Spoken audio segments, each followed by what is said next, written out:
Hello and welcome back to Aetheral Space 9.20 Ice Aflame. We are back. Hello, Darnell. Ooh, hello, Tanhony. Do you guys get Ice Aflame? It's kind of a tricky one to imagine because flame and ice are sort of two opposites. Yeah, you think of them as mutually exclusive. Only a mind like mine can come yet, in such a twisted. Only my twisted mind can imagine such a thing. Ice being on fire. I love the idea of like this Aether guy who I invented ice that burns at the touch. It is my own proprietary invention. Someone's like, you just made dry ice. He's like, no. His arms where he's like, welcome to my twisted mind. Yeah, like this is literally just dry ice. He's like, hell's flame, ice. Lucifer's embrace. He slept in a bed of this very same substance, don't you know? Enjoy just slumber.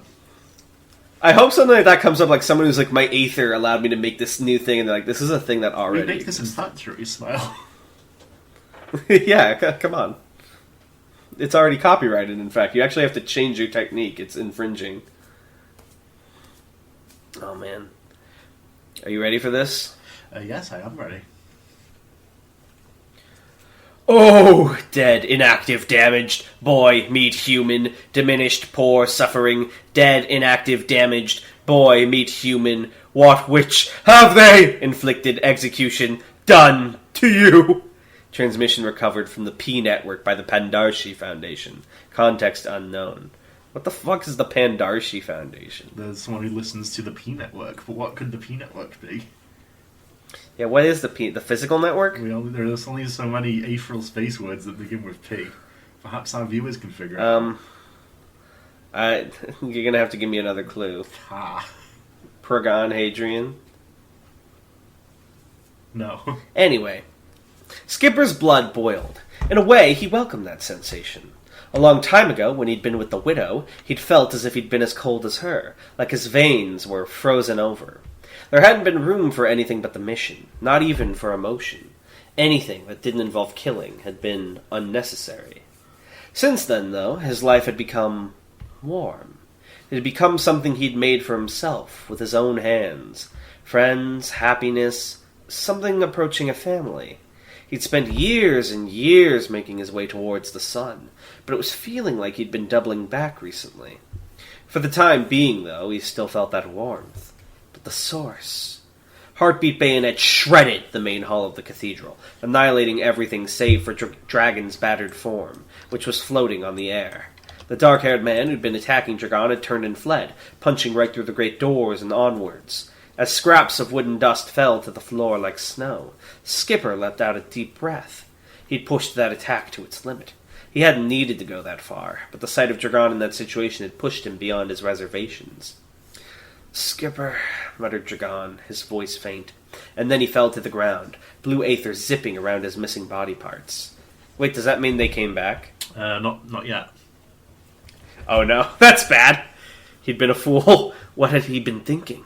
While he'd been in there negotiating with the chorister, which was necessary for the mission, Dragon had been fighting for his life. Where were Ruth and Bruno? Were they okay?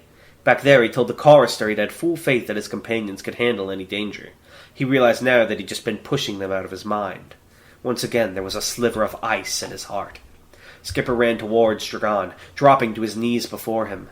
For a second, he thought he was too late. Dragon was missing an arm, a leg, and there was a sizable hole in his stomach. But then he realized what had happened. Dragon had recorded those body parts into Gemini World, no doubt as part of his strategy during the fight. The cogitant's eyes were closed, but Skipper could still hear him muttering unintelligibly to himself. Was he still conscious? Please let him be conscious. Skipper leaned in and spoke authoritatively. Good! Can you hear me? No reply. Skipper pressed on. Listen, you need to manifest what you recorded again. Like I taught you, back on Talden. Remember? No reply, save for the faintest groan of discomfort. Skipper leaned in further, sweat pouring down his forehead. Dragon, if you let go of your Aether, those injuries will become real. They'll be fatal. Bring those body parts back, now! Somehow, Dragon must have been able to hear him. The hole in his stomach slowly closed, blue aether writing it back into existence, line by line, like a printer. It took nearly 15 seconds, but the gap in his body filled. The bottom half of his body began to restore as well, one leg fully manifesting in seconds. Skipper breathed a sigh of relief. Okay, now you just need to... The words died in his throat. The glow behind Dragon's eyelids died, and his aether went with it. The fuzzy static in his stumps becoming real, missing flesh. Wait, it's not like an item where, like, once it's recorded it stays there. It's just gone now? It is, though, yeah. No.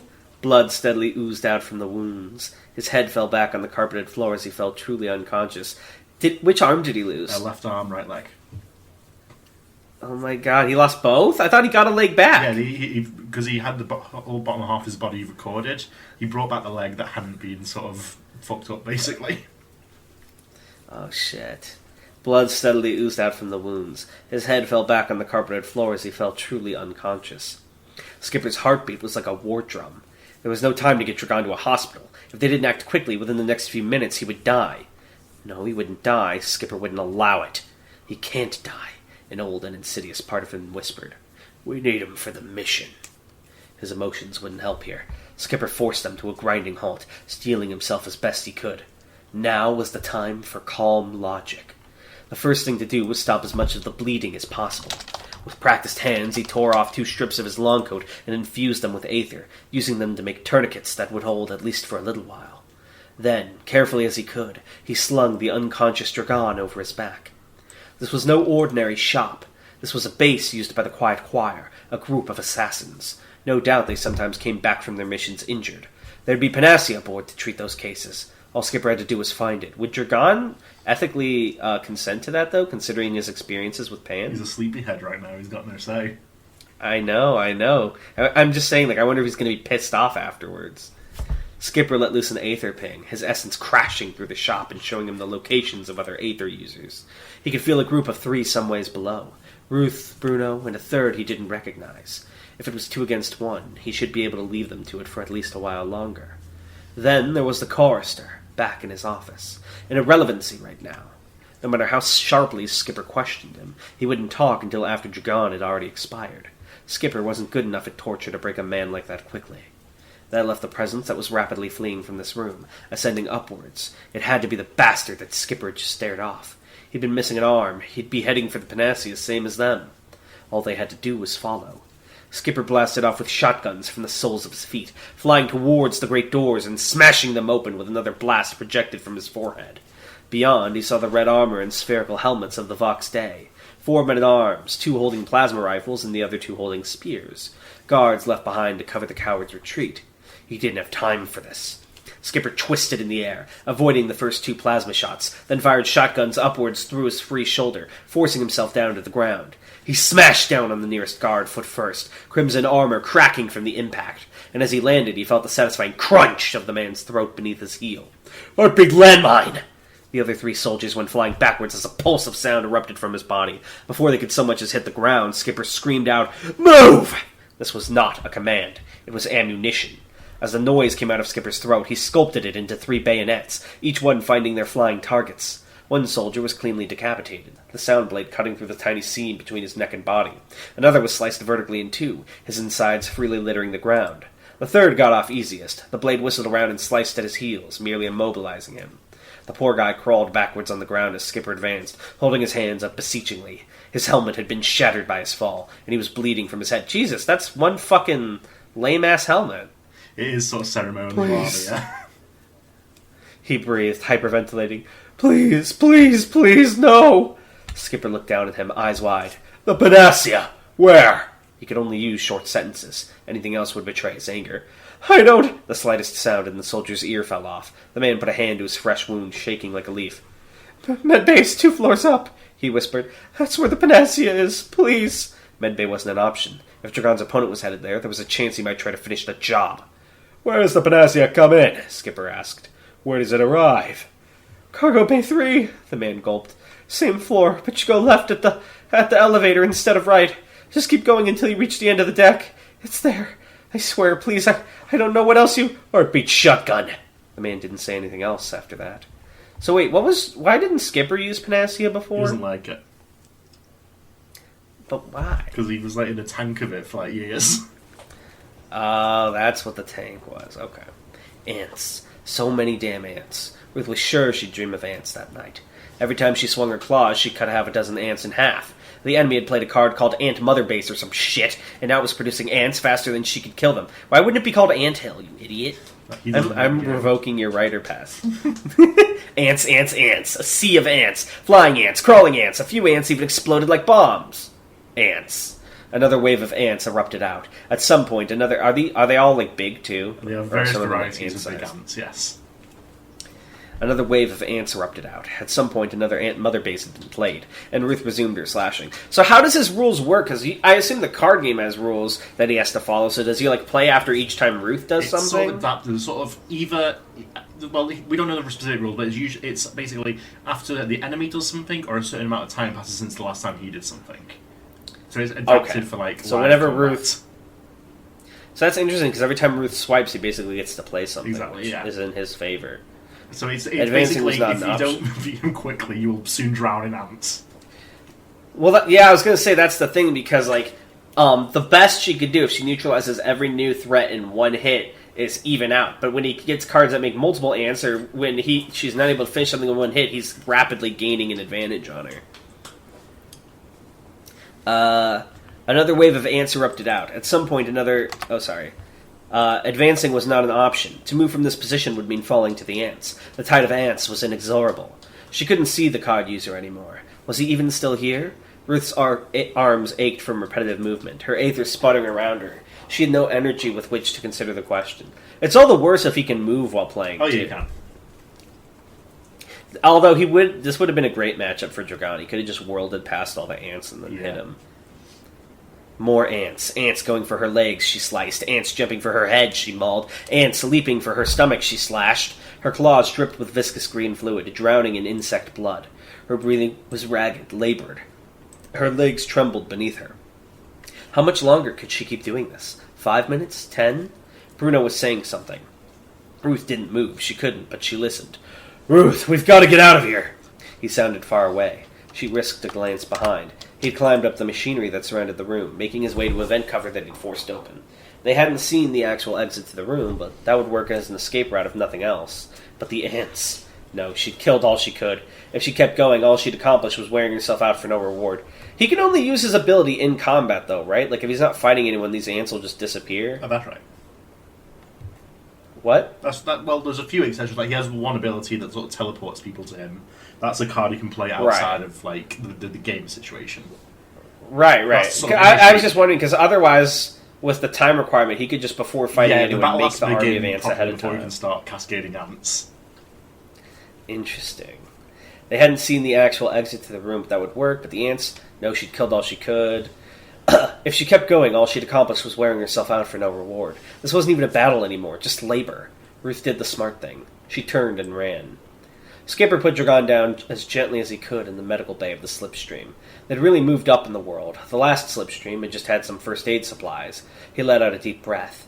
2 canisters of panacea were attached to Dragon's pale form, one fixed to each of his bloody stumps. Slowly but surely, new limbs were growing in their place, trees of bone and skin iterating until they found the proper form.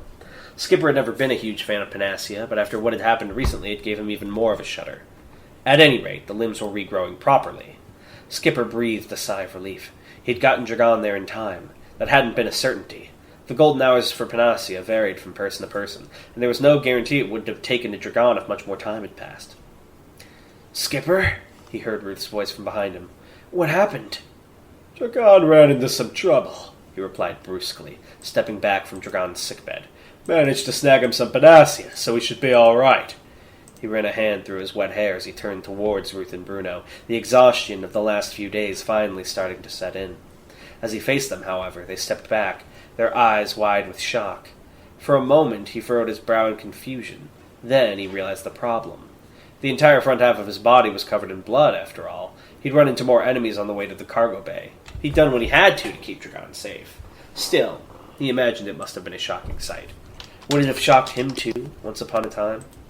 The moment passed nearly instantly. Bruno marched past him to check on Drogon, his expression twisted in concern. He put a hand to his mouth as he saw the extent of Drogon's injuries. "God," he breathed. "What happened?" Skipper rubbed the back of his neck. "Some asshole ambushed him, from what I can tell. He did some damage to them too, but it's best we get out of here before they try their luck again." We got teleported away, Ruth whispered, pained. If we'd been there. It is what it is, Skipper said. Keep watch on him and tell me if anything goes wrong. I'm gonna get us gone, yeah? He moved to the front of the ship, retreating away from the light and noise of the concerned crew, and threw himself down into the pilot's seat. It didn't take much thought on his part to begin the takeoff cycle. Across all the ships he'd had and all the slipstreams, the general principles had stayed the same. Absent-mindedly, he tapped at the button to increase the heating. Then, a few seconds later, he tapped it again. No good. He still felt cold. Damn, are they leaving, like, the whole 3 ship areas, period? Well, no, this ship that they're on, basically. Well, yeah, but he's on the slipstream. Where's he going? What do you mean? They got into the slipstream. They're driving the slipstream away. Right, that's what I'm saying. So are they leaving, like, this whole triad of church ships for good? You can say. Every time you ask, like, you're not the only one who can say. Who knows? That's the answer. Who knows what Skipper's thinking? This guy's crazy. He's thinking he's pretty chilly. He should put on a hoodie. Yeah.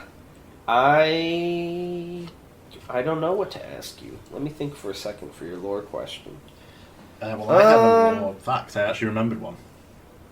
Okay. So the Testament project that has produced Giovanni was basically a means to sort of create humans with a deeper connection to Aether. In Giovanni, that's sort of manifested as his sort of many, many abilities, especially the 6th verse, which lets him like look into Aether. That's interesting to me because the whole thing with gene tyrants is like they've modified their bodies too much, and that Aether is a consciousness thing, not a genetic thing. But that the fact that they're using genetics to make someone and have made someone that's better at Aether is very interesting. Yeah, so it's sort of got there's a midpoint basically. They found the sweet spots. We have also met previously in the story another product of this this project, and that was the teacher from the Oliphant arc. You're right, the guru. Yeah, he had a tattoo that said Alpha, so he was that's the first one. The basically. first one. Is he still alive? He is not still alive. Did he pass away peacefully or like in a Peacefully. fight? That's good. I wonder what the Oliphants are up to right now. Perhaps we'll find out someday.